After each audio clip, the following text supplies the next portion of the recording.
All right. Well, hi, welcome everyone to the Iowa Hunger Coalition's April 2025 monthly meetup.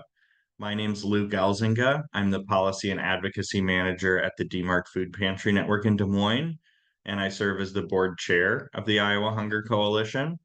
If this is your first time joining us, just a little bit about the organization. IHC is a membership-based 501c4 organization.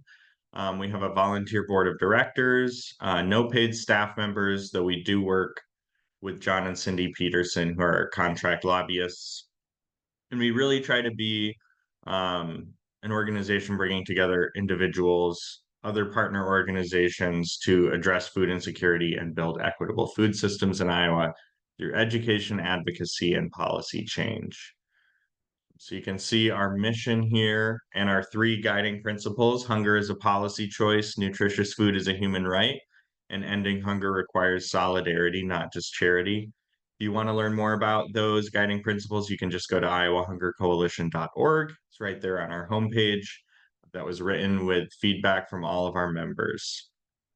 So today, we'll have a pretty informal meeting. We just have some state advocacy updates, some federal advocacy updates, and time to ask questions on any and all of that. So I will get started on some state advocacy updates. Right now, we're kind of at a point in the legislative session where there's not as many public meetings happening. They're really figuring out the budget and what's going on there and kind of having conversations with each other and the two chambers. Um, but do have some updates on a number of things. So double up food bucks. This has been one of our top priorities for a number of years. It's a nutrition incentive program for SNAP. When people use their benefits to purchase fresh fruits and vegetables, they can get a little bit more back that can be only can be used to purchase fresh fruits and vegetables. So it's a great program. It's existed in the state since 2016. We've just been asking for a state investment in the program, which means we could also get a higher federal match. And this session, we had some really good early momentum in the Senate. Senate Study Bill 1012 and then Senate File 232. Um, Great subcommittee meetings, packed room, full of people expressing support for the bill. Had bipartisan support in subcommittee and committee meeting. But that did pass out of HHS in the Senate, and it's been sitting in the Senate Appropriations Committee since February. Nothing has happened on that bill since then. Meanwhile, in the House, we had a couple bills. House File 920, which was actually the second bill to get introduced, has a clean $1 million appropriation for double up food bucks, has 33 House Republican co-sponsors, half of the Republican caucus in the House. But we've been told that it has no chance of moving, and that was not the vehicle that they were going to use to look at double up food bucks, because instead they were looking at House File 970.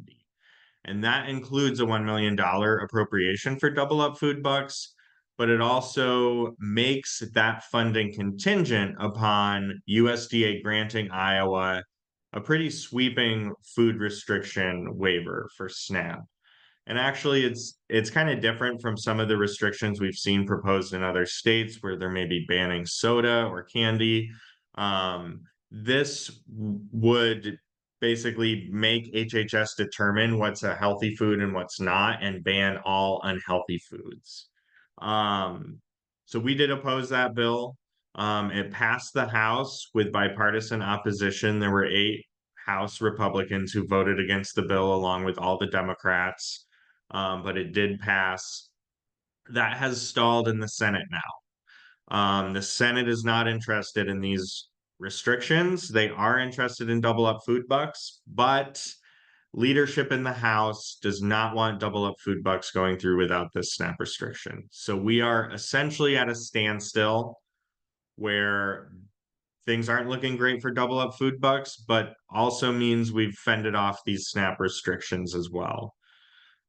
So wish I had some better news there. I guess the upside is we've stopped these SNAP restrictions, though I will note we have seen some governors in other states request these restrictions on their own in recent weeks, and it's entirely possible that we would see our governor do the same.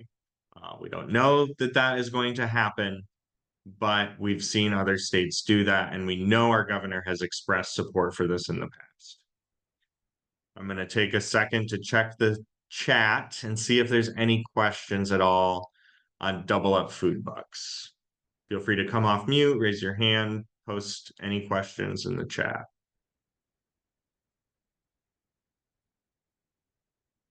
Will say, if an advocacy action here could be contacting those co-sponsors of House File 920, thanking them again for their support.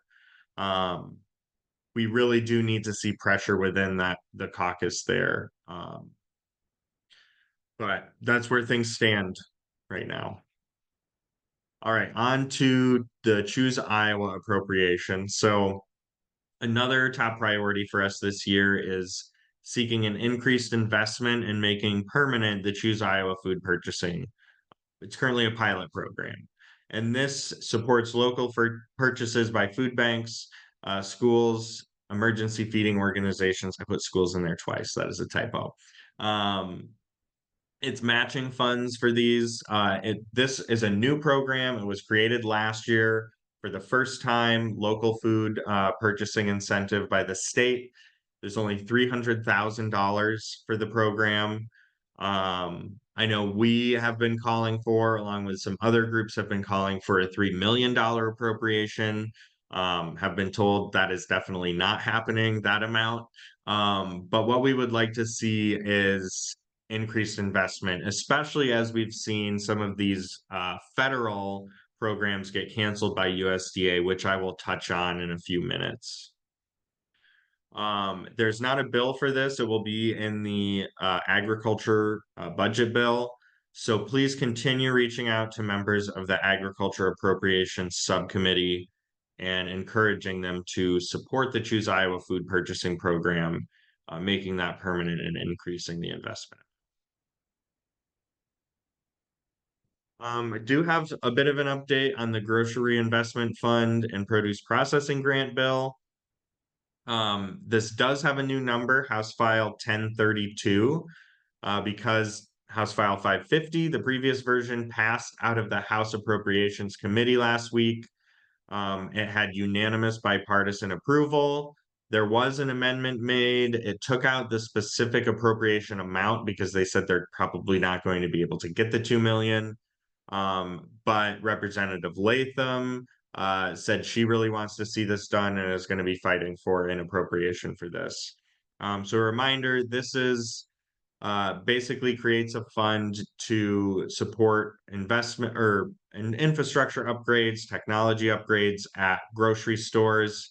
There was a requirement that they had to be rural. I think this amendment took that out. It was something the Democrats had been pushing for to just make it in high need areas, whether they're rural or urban, because we know food deserts exist in both. They have to be small independent grocery stores. So it's something we've supported. It's really been spearheaded by the Center for Rural Affairs. If you've got questions about this bill, feel free to reach out to them. There's also a piece that would support produce processing, basically at food hubs and other aggregators to allow more local food with some of that light produce processing. All right, any questions on that? Okay, so another bill we were following deals with Medicaid work requirements as well as some changes to SNAP. Senate File 615 was the Senate version. It passed the Senate. It passed the House with an amendment. I erroneously sent out an email, said it was heading to the governor's desk, which it is not. I fully expected it to by this point, but it was sent back with an amendment to the Senate. It's still sitting there, actually. The amendment in the House, I believe, added a kind of reporting piece, but this bill includes these Medicaid work requirements. This is for the Iowa Health and Wellness Plan, IHOP, which is basically the expansion population, Medicaid expansion in the state of Iowa. So this work requirement is sorry, my words today. This work requirement is not for all Medicaid members. It's just for those Iowa Health and Wellness Plan members. And it would be 80 hours a month, basically 20 hours a week. There's also in Division 2 this piece that says we're going to align work requirements across all public assistance programs. And it's really unclear what that means. It's something we brought up at subcommittee. Actually, in the fiscal note for this bill, in that section, the Legislative Services Agency, which is the nonpartisan agency that creates kind of the fiscal impacts, they said they weren't sure and that HHS didn't respond to their questions about that piece. So hopefully that would be nothing. It could mean stricter work requirements for SNAP. We're really not clear on that. There's also a division that would create an information technology fund. This is basically just a funding piece for improvements to HHS's computer infrastructure. Interesting enough, Senate File 494 came up in the subcommittee. That was the bill that passed a few years ago with the asset test and other pieces that they said was going to cost a lot. The legislature didn't really give them any money, and now we're back 2 years later with them asking for this fund created. And I think they're actually going to use some settlement dollars to fund that. But anyway, I digress. There's actually one good piece in this bill. It raises the marriage penalty for the Medicaid for Employed People with Disabilities program. Currently, the asset limit, I think for a married couple is 11,000, and for a single individual, it's like 10. So it raises that asset limit for married couples to eliminate that marriage penalty, which is a good thing. We would really prefer to see the work without worry bill pass, which makes a lot of other good changes to that program. But there was one good thing in this bill. Now, aside from this, the governor, you may have seen, recently requested a waiver for these work requirements, and it's actually a stricter work requirement. It's 100 hours per month. There is a public hearing actually today, starting in 16 minutes in Urbandale at Urbandale Public Library, and there's one next week, April 29th on Tuesday at 2 p.m. in Marshalltown. There are two public hearings. There's also a chance for public comment on those. We can send that information out. This kind of makes it unclear where this leaves Senate File 615 as well. Because we're not sure if the legislature will still pass this. There's some pieces like this information technology fund they probably need a home for. And it's unclear if this good piece, the raising the marriage penalty, would be considered on its own or what. So things are a little unclear there. If anyone knows better than I do and wants to share in the chat, please do. So last bill I think I have an update on is rewriting school nutrition standards. I do have the bill numbers in a couple slides. I was making these slides, and honestly, it was just easier for me to take a screenshot of the bill to try to explain some of the problematic pieces of this and why we have opposed it. So there are companion bills in the House and Senate. The House bill, House File 851, Senate bill, Senate File 525, that talk about school nutrition. There's some good pieces, I think, around nutrition in the classroom and things like that. But there's this piece, Section 6, that is very concerning, that would request a waiver to basically have Iowa come up with our own nutrition standards for school meals instead of the federal standards. And this is the start of that section. I'll just read it out loud. The General Assembly finds and declares all of the following. A, the nutritional needs and cultural preferences of the students in Iowa might be better served by localizing nutrition standards. B, unique regional food sources, including corn, pork, and dairy, are not adequately addressed by federal guidelines. Um, I think there's some problematic pieces, especially in B there. If you know about the school nutrition programs, um, I mean, dairy, there's a whole special program just for milk. And it was clear pretty early on that these bills were coming from industry. Um, this is, I think, the really problematic piece here. It says that we're going to request this waiver, come up with our own guidelines that reflect local preferences, regional food sources, including corn, pork, and dairy, and cultural considerations. Well, whose cultural considerations do we have in mind here? Because when you're including something like pork too, I mean, you're leaving out whole religious groups. Um, we have some questions about what those cultural considerations are. And then here's the really problematic piece too. It would prioritize animal-based protein above fruits and vegetables when determining kind of nutritional guidelines. I don't think I had it on here. I thought I did, but there's also a piece that would entirely waive the whole grain standards, fruit and vegetable variety standards, and the sodium limits. So again, we have some concerns with this. The bill did pass the House back in March with bipartisan opposition.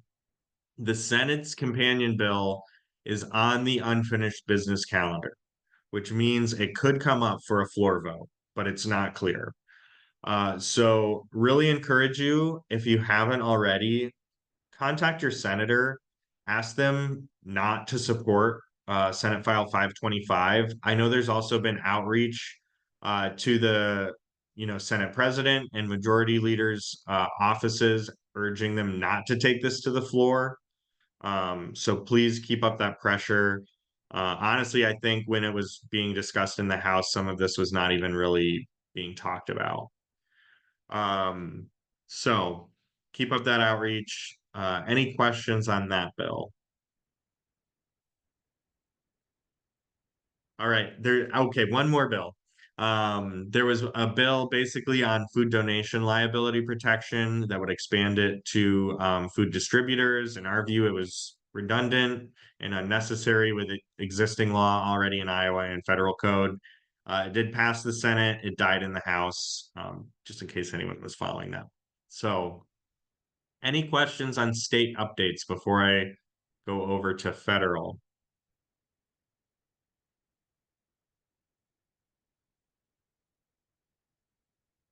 All right, seeing none. Okay, a bit of a recap first. There's a lot of text here, I know, sorry, but I'll go through it slowly. We had put some news out about this, but just in case you had missed our last meeting or hadn't seen, just wanted to recap some of the cancellations we've seen in federal nutrition programs. Um, I want to make something clear here. These cancellations I'm going to talk about were through the Commodity Credit Corporation at USDA. I know it's kind of wonky, but this is just to say that the Secretary of Agriculture has sole discretion over those funds. And so basically got to choose what would be scaled back, how these funds would be used. Now, these programs had already been announced, and contracts were being signed and things like that. But it's not like some of these programs were congressionally authorized programs, which makes them maybe not have as much standing legally for contesting some of these decisions. So in Iowa, what some of these cancellations looked like. Um, 11.3 million in funding to support local purchases by schools, early care centers, food banks, and other emergency feeding organizations. This is what I was talking about earlier when I was mentioning the Choose Iowa program, which is a state program for local food purchasing. Um, these federal programs that provided a lot more funding than the state program did have been canceled. And there are a lot of farmers who have already planned for these, scaled up production, who are now trying to scramble and look for new markets for this food. Um, so that includes 3 million for food banks and emergency feeding organizations through cancellation of the LFPA program, and 6.1 million for schools and 2.2 million for early care centers through the LFSCC, Local Food for School and Child Care programs. Additionally, there was 3.9 million, and that's an estimation based on total TFAP dollars, but 3.9 million in additional food for the Emergency Food Assistance Program. TFAP is the program that provides U.S. commodity food through the food bank networks that goes out to food banks and then to pantries and then to people who visit them. I want to make something clear. This is not the entire TFAP program getting canceled. There is still TFAP food going out. This is just a bucket of funds that had been going to TFAP, $500 million that was dedicated for TFAP in 2025 that got canceled. And in Iowa, that looks like 3.9 million. So these are truckloads of foods that had been on order that food banks are being told have been canceled. A lot of these foods include meat, eggs, dairy, produce, and other items that are really expensive and frankly really hard to replace in that quantity because of the supply chain. They're also foods that are in really high demand at food pantries. So especially for pantries that are relying on TFAP for all of their food, they could be seeing, a hit in the amount of food that they're able to receive through their food bank because of this decision. I threw this right at the bottom here. I don't even think this is through the Commodity Credit Corporation, but I just had heard news about it. That $10 million in Patrick Leahy Farm to School grants have been canceled nationally. So I wanted to add that in there as well. And I could be missing something too. And I know as we're talking federally, there is a lot else that is just being discussed and announced, um, including with AmeriCorps right now. So sorry, I just saw in the chat a question about sharing these slides onto email. I can make these into a PDF and send them out after the meeting if that would work. And then you could attach that to an email. Any questions on these cancellations?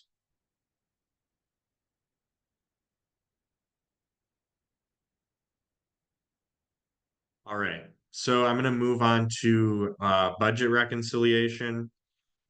There were votes in the House and Senate a couple weeks back on budget resolutions. They weren't the exact same language, but this has now kind of kicked off the budget reconciliation process. So the Senate and House versions look a little different, but the House version directs at least 230 billion in cuts to the Agriculture Committee. And we've seen from just leaked memos and things like that, that those cuts are pretty much entirely going to be coming from SNAP, is where the discussion is. We don't know the specifics of where those cuts would come from, though we again have some indications based on some leaked memos and just previous policy proposals. We have a couple blog posts on the website with statewide and district level impacts for some of the proposed cuts. One of those really focuses on some of these different policy changes. The other one focuses on the cost shift with benefits to the states for the first time. I'm going to be going over basically both of those blog posts now. So I'm going to share that information, but we do have a couple blog posts that go through all of this that you can find on our website. But want to be clear too, bottom line, $230 billion in cuts. There is not a way to cut that amount from SNAP that is not going to do harm. A cut is a cut, and cost shifting benefits just shifts the blame. So again, we don't know exactly how they're going to come up with those 230 billion in cuts. But one of the things that is being proposed and talked about is undoing the Thrifty Food Plan modernization of 2021. And sorry, this is a little bit complicated, but basically, how SNAP benefits are calculated, how they're formulated, is by using one of four of the USDA food plans. The Thrifty Food Plan is the cheapest, lowest cost. It's lower cost than the low cost food plan.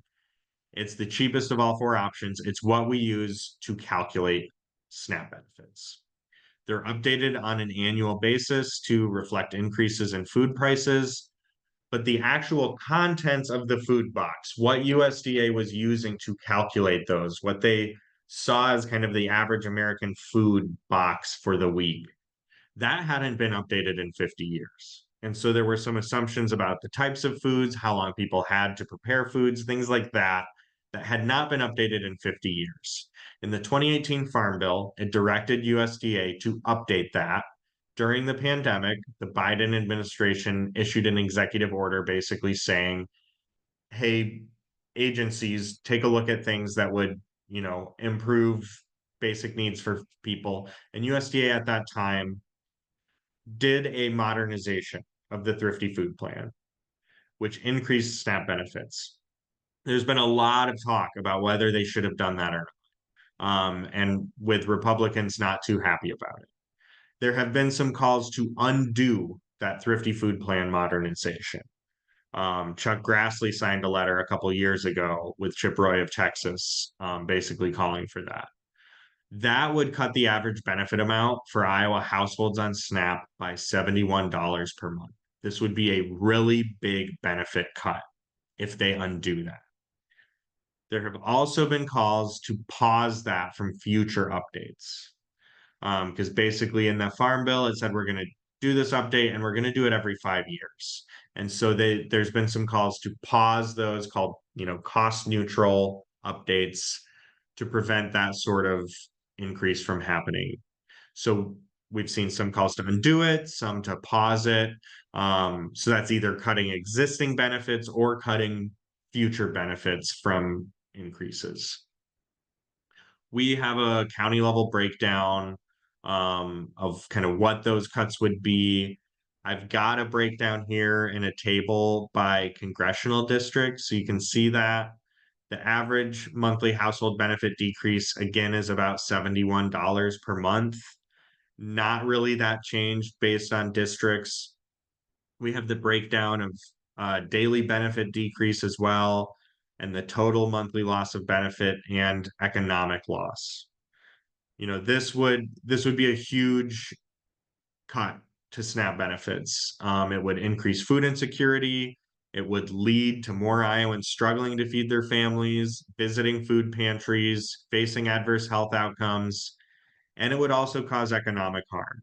Again, an estimated almost $15 million in lost in state economic activity statewide every month if we were to see these cuts.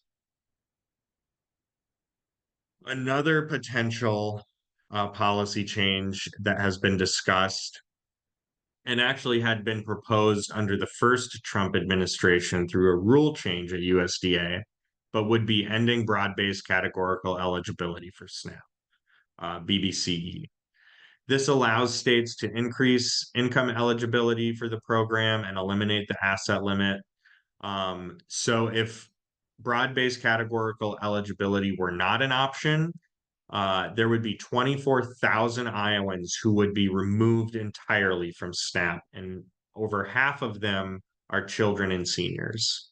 So again, I have a breakdown here by congressional district and statewide. 11,000 kids would lose access to the program, 2,500 seniors.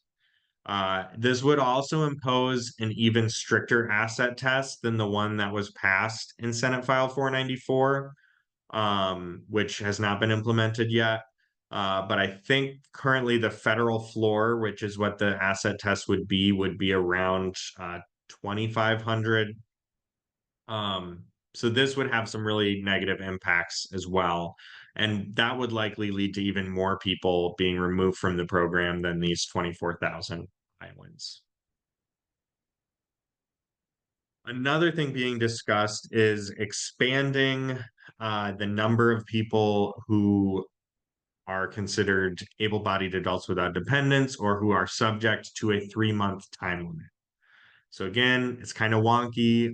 You may have heard me talk about ABODs before, but a refresher, able-bodied adults without dependents, or ABODs, is this classification of people ages 18 through 54, used to be 49 up until a few years ago, that are required to work at least 80 hours a month, or they are subject to a 3-month time limit for SNAP. That means if they're not meeting that 20 hours a week work requirement, they can only receive SNAP for 3 months every 3 years.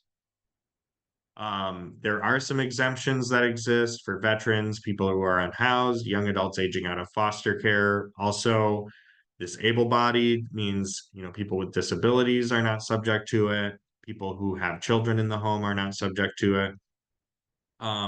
Also, just a bit of a side note, there was an announcement out by Secretary Rollins that the USDA is going to be much more stringent in granting states waivers for the ABOD work requirement. That will probably impact other states. Iowa does not currently have a waiver, so we will not likely see an impact from that. In the budget reconciliation process, we've seen some calls to expand the time limit or work requirements to additional individuals. The House actually had a whole hearing on this, I think it was last week, talking about work requirements. Some of the things we've seen floated are expanding this time limit to caretakers of children ages 6 and up, older adults ages 55 up to 64. We've seen that entire range, or 55, 56, somewhere in there. Also removing the exemptions for veterans, unhoused people, and young adults aging out of foster care. I thought it was kind of, I don't know if funny is the right word, but I saw some briefings saying that this was an unintended consequence, these exemptions. That was actually a compromise made when they extended the age. So now they're walking back and saying, oh, we've got to fix this unintended consequence. What we know about these requirements, there is a lot of research out there. They don't actually lead people to improving their employment when you force people into these time limits.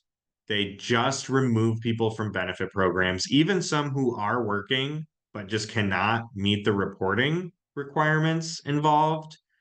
And it leaves people worse off than they were before. So if your goal is to remove people from benefit programs, this is an effective way to do so. But it's not an effective way at actually getting people to find employment and hold a steady employment and not need to rely on benefit programs in the future. Another kind of the latest thing we've been hearing just some discussions on is proposals that would require a state cost share on SNAP benefit amounts. So currently states have a 50-50 cost share on administrative costs for the program. States split the cost halfwise with the feds on running the program, on paying for those workers, on the IT, all of that. The federal government pays 100% of the cost of benefits. All the benefits being loaded onto people's cards, 100% of those are coming from the federal government.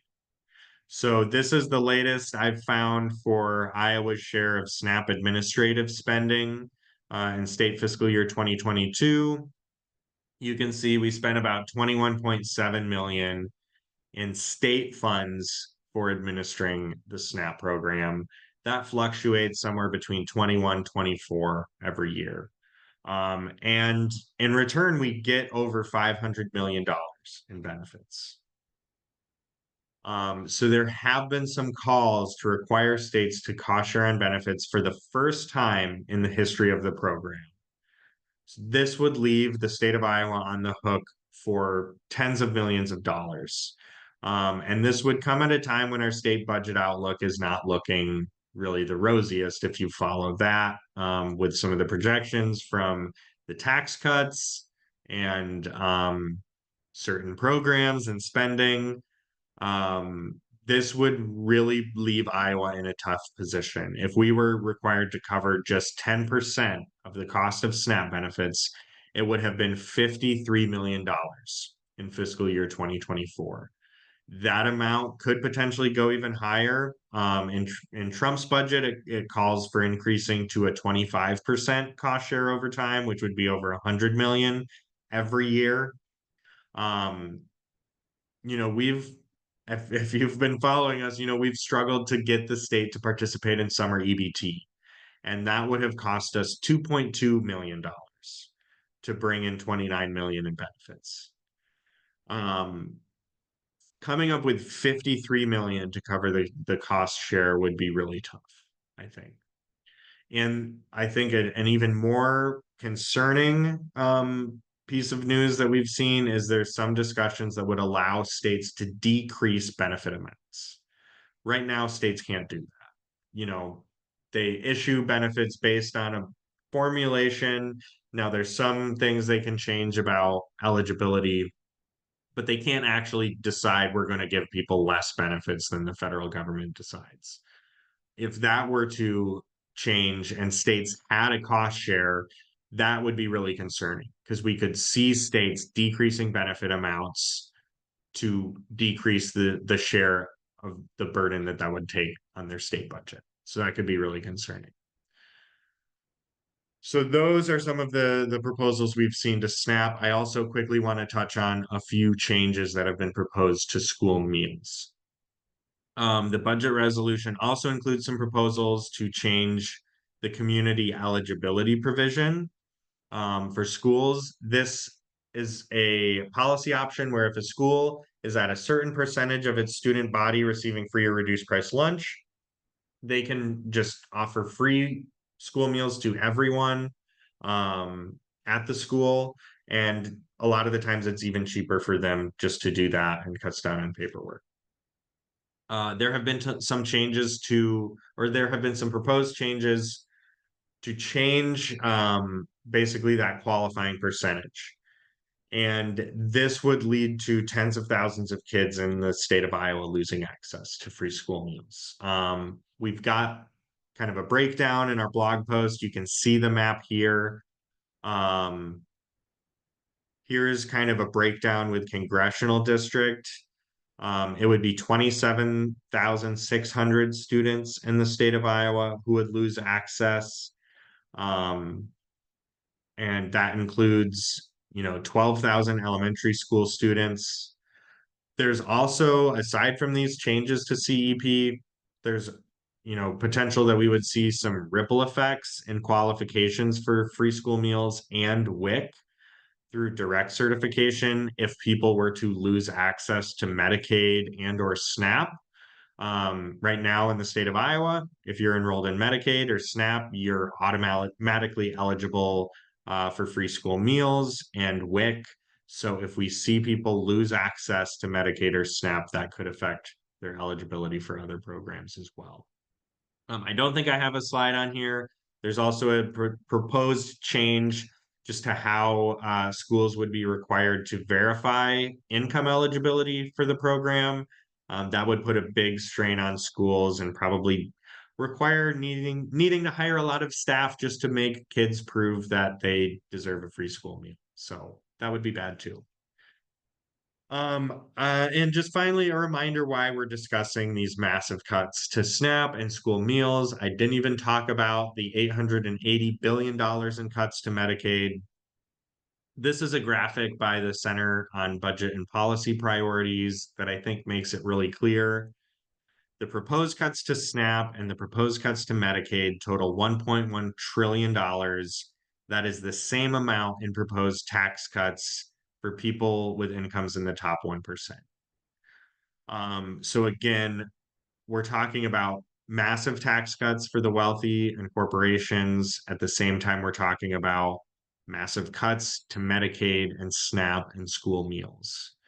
Now is a really important time to be reaching out to members of Congress. On the slide here, we have members of the House and Senate Ag committees. Now that this package has been voted on, the work goes to these committees to come up with how they're going to come up with those $230 billion in cuts to SNAP. These are the people who are tasked with deciding where those cuts come from. These are our representatives in Congress who are going to be having those discussions. Senator Joni Ernst is on the Senate committee, and Representative Zach Nunn and Representative Randy Feenstra are on the House committee. So you can contact Senator Grassley and our other representatives as well. Senator Representative Miller Meeks is on the committee that's dealing with Medicaid. But as it relates to SNAP, these folks are going to be really critical over the next few weeks and months. They're going to be deciding where those cuts come from. So they need to hear loud and clear from Iowans, especially Iowans in their district, that we need to protect SNAP. We cannot be talking about these massive cuts. I will say the Senate budget, the cuts are much lower, although the resolution really said we're going to lean on the House target of 230 billion. We can still push back right now, and it's really critical that we do. Their committee work on this is going to be beginning May 5th. So they need to hear right now, this week, next week, start of May from a lot of folks. I would encourage you, to reach out, give them a phone call. If you're one of those people who calls frequently, please be sure to bring up Snap when you're talking to them. Um, dig into that data that we've got in our blog post and, share that with the representatives when you're reaching out with district specific information. If you're part of a group, a congregation, a civic group, ask for a meeting, contact their office and ask for a meeting. Um, Ideally with the member themselves, but if you can talk with one of their ag staffers when you're reaching out, say we'd like to, have one of the staff who works on the agriculture committee on this call. And just request a call and tell their staff things you're seeing in your community, what you're experiencing at your food pantries, what you're hearing from folks in your community as it relates to food insecurity.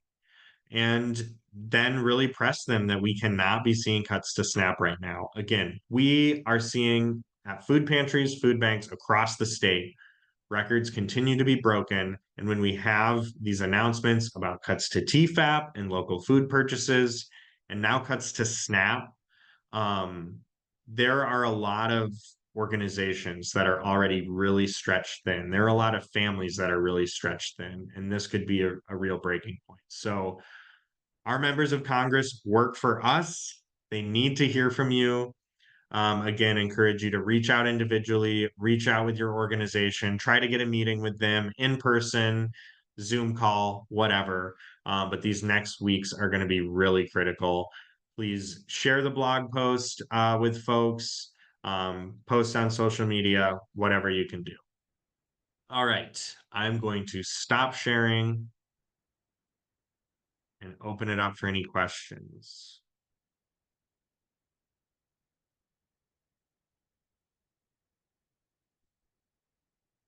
Tom, were you raising your hand or were you waving to someone? I was waving to some. Sorry.